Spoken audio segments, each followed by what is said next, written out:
There it is. Lakeview Cemetery.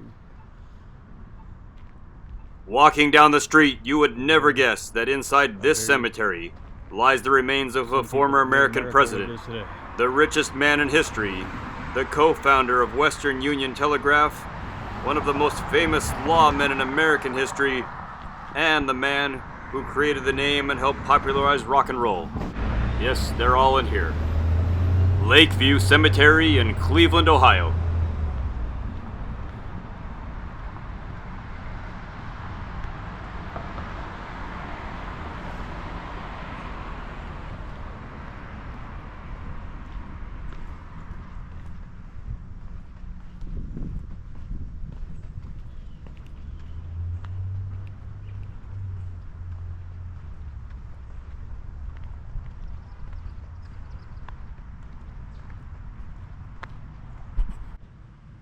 Lakeview Cemetery, open to all people with burial space for another 100 years. Lakeview Cemetery is one of America's earliest garden cemeteries and the final resting place for such illustrious Clevelanders as President James A. Garfield and John D. Rockefeller and Jeptha Wade.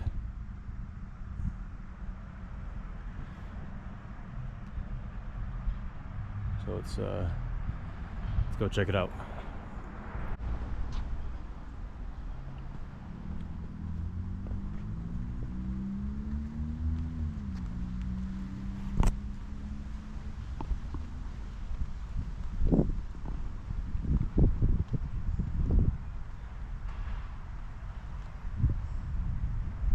Rufus Dunham, 1792 to 1862.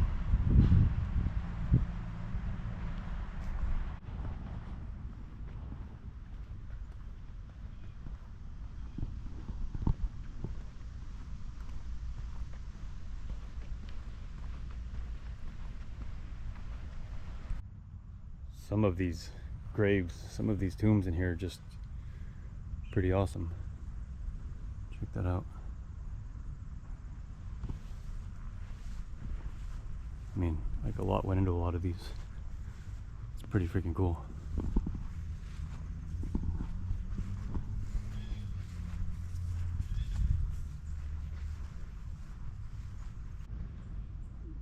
Lake Road and Garfield Drive.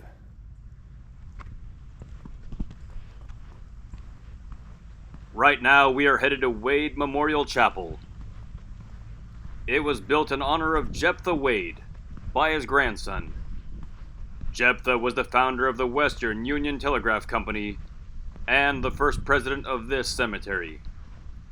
Later, we'll be going to his grave as well. And here you can see the chapel coming up.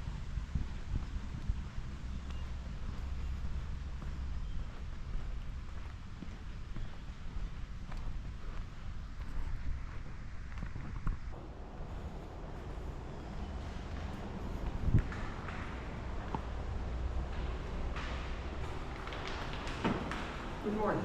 Morning.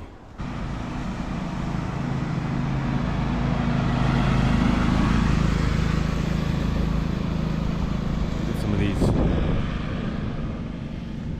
little mausoleums here.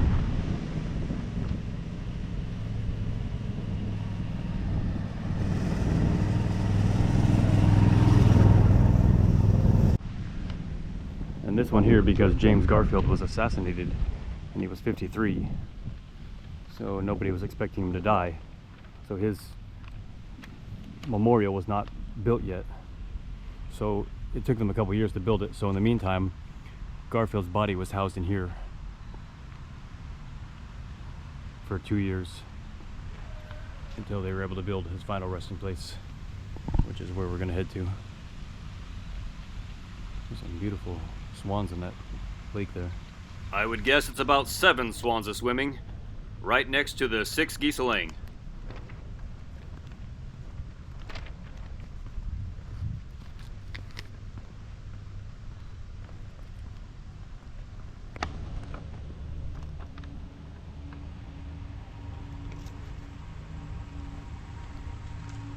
It is a very hilly cemetery, and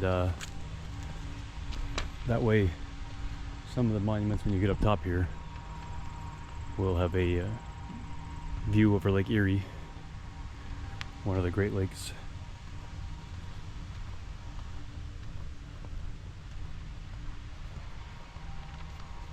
Straight up. At first I thought this one said French Kiss, but it does not. Close. Family from the 1800s.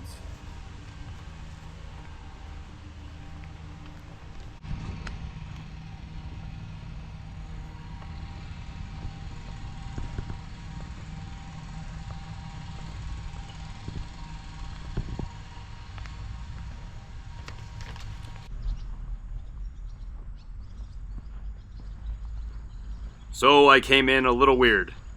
We're coming in the backside of the memorial. This huge gravesite is the James A. Garfield Memorial, the final resting place of James A. Garfield and his wife, former First Lady Lucretia Garfield. Garfield was the 20th American president.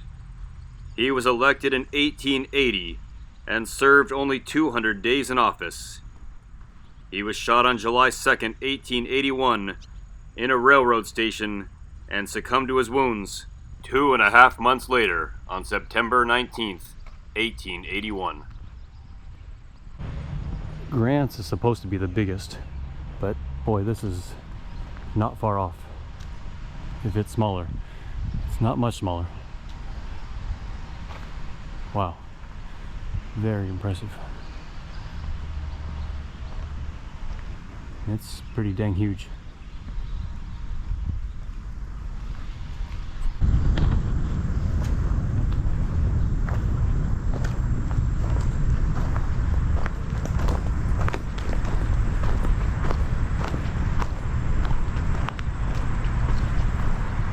I mean, I'm just stunned by the size of this thing. Wow, that's impressive.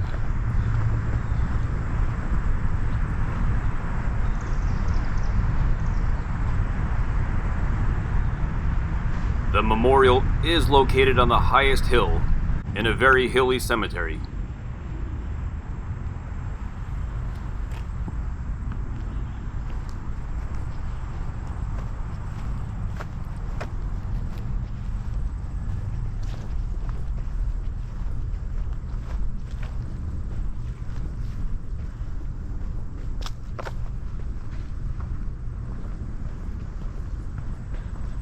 It's a bit of a shame there's no one here. This is a place I'd like to have my picture taken at, but there's no one here to take it.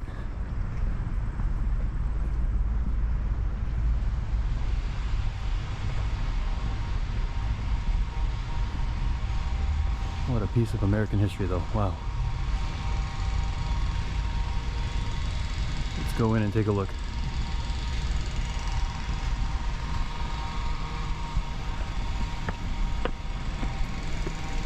You'll notice reliefs on the outside depicting scenes from Garfield's life. This amazing memorial was built between 1885 and 1890 at a cost of $135,000, which was paid for by private donations.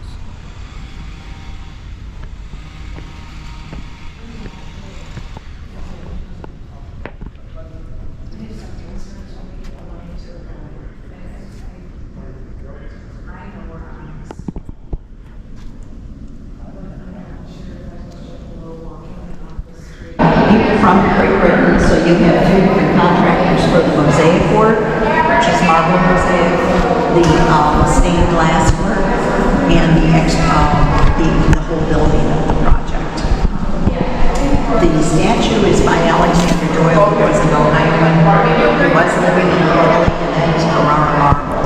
It depicts the president standing up to give a speech in Congress. Even though he was only a president for 200 days, he was in Congress for 17 years. So that's his congressional chair. He's giving a speech. He was very well respected, and that's how he was best known. As being a congressman, he was also a Civil War general and had been an Ohio senator as well.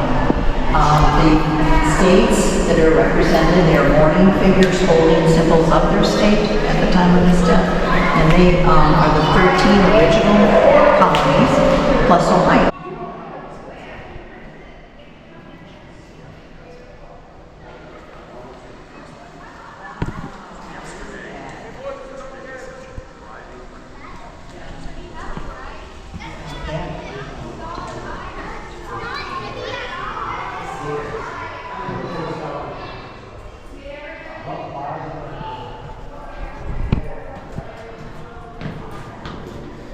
These are some small stairs, much smaller than my feet.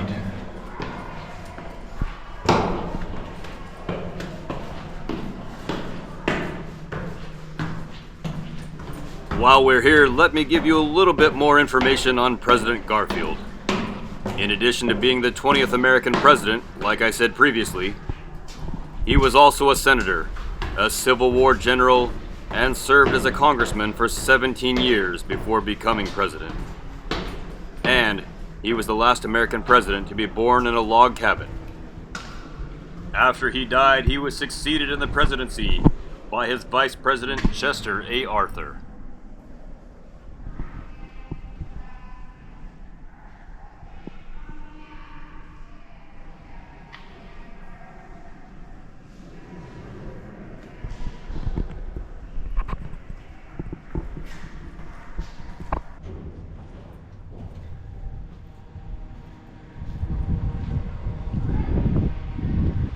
Quite a view.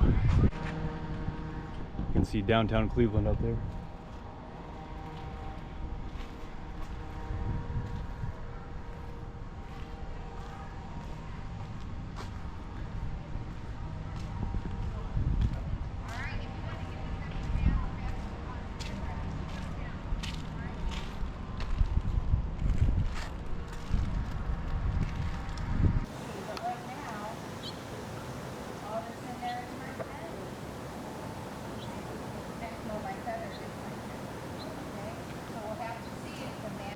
Coming down the stairs to the crypt to see Garfield's grave and his wife. Now I've gone down the stairs to the crypt below, and here are the actual graves of Garfield and his wife.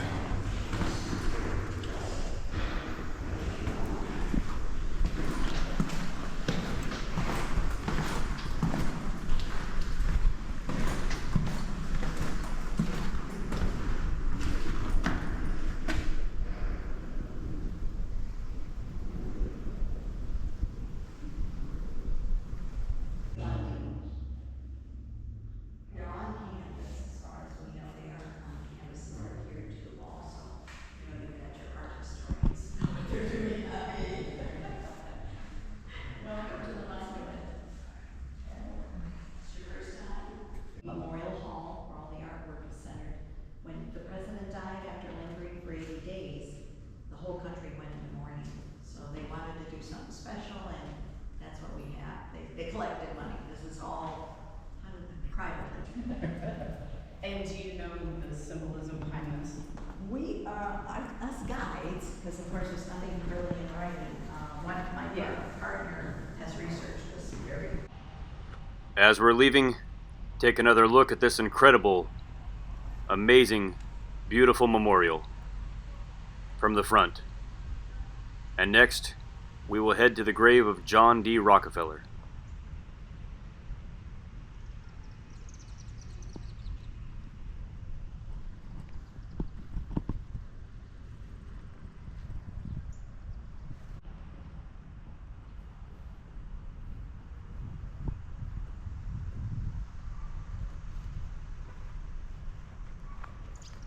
All right, now let's go into John D. Rockefeller.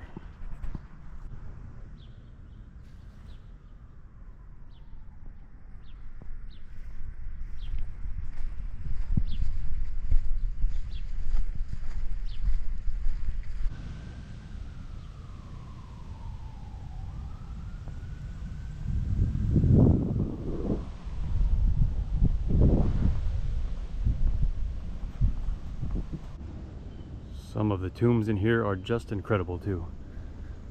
These are huge. Look at the detail of this one here. SS stone.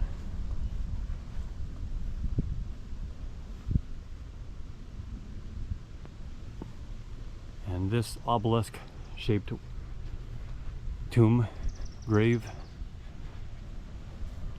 In the background here is one of the richest men in history, John D. Rockefeller.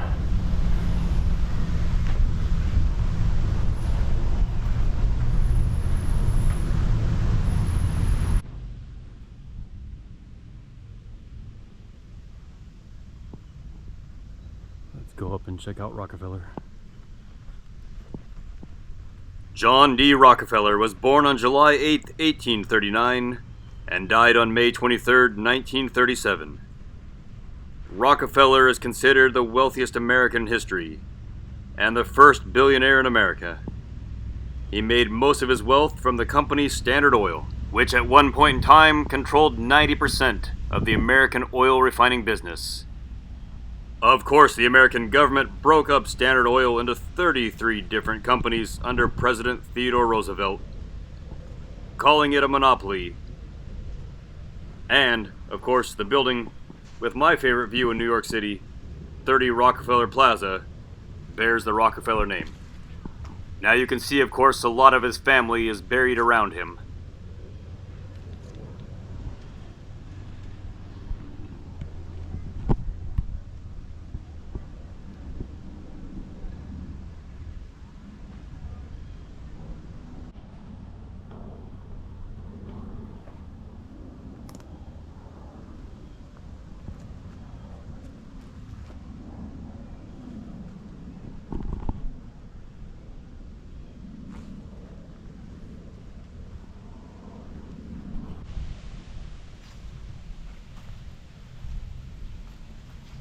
Here is the grave of Jeptha Wade, the co-founder of Western Union Telegraph.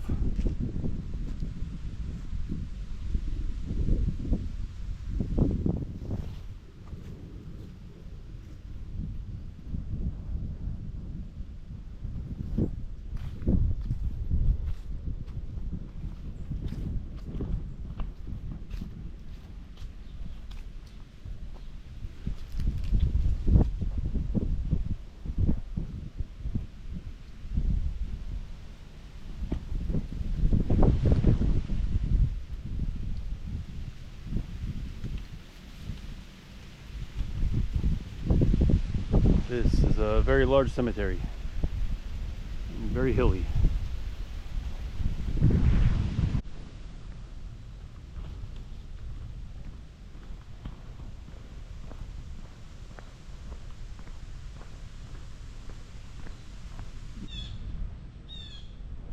Next, we're heading to the cenotaph of the Prohibition-era lawman Elliot Ness, head of the group nicknamed the Untouchables, who took on the mob.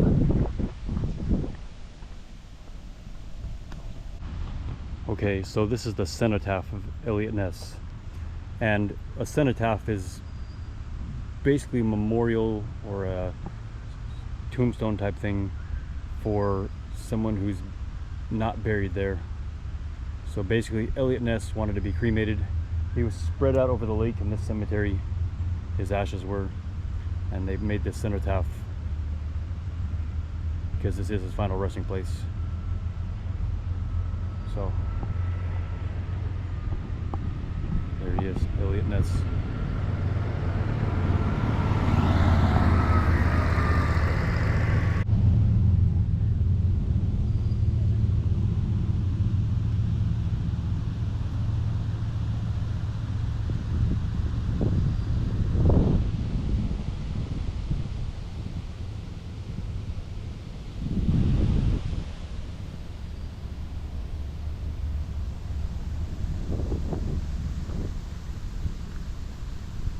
And finally, the grave of Cleveland radio disc jockey Alan Freed, who in 1951 created the name rock and roll for the new sound he championed on the airwaves and helped popularize. He is the reason they chose Cleveland for the Rock and Roll Hall of Fame.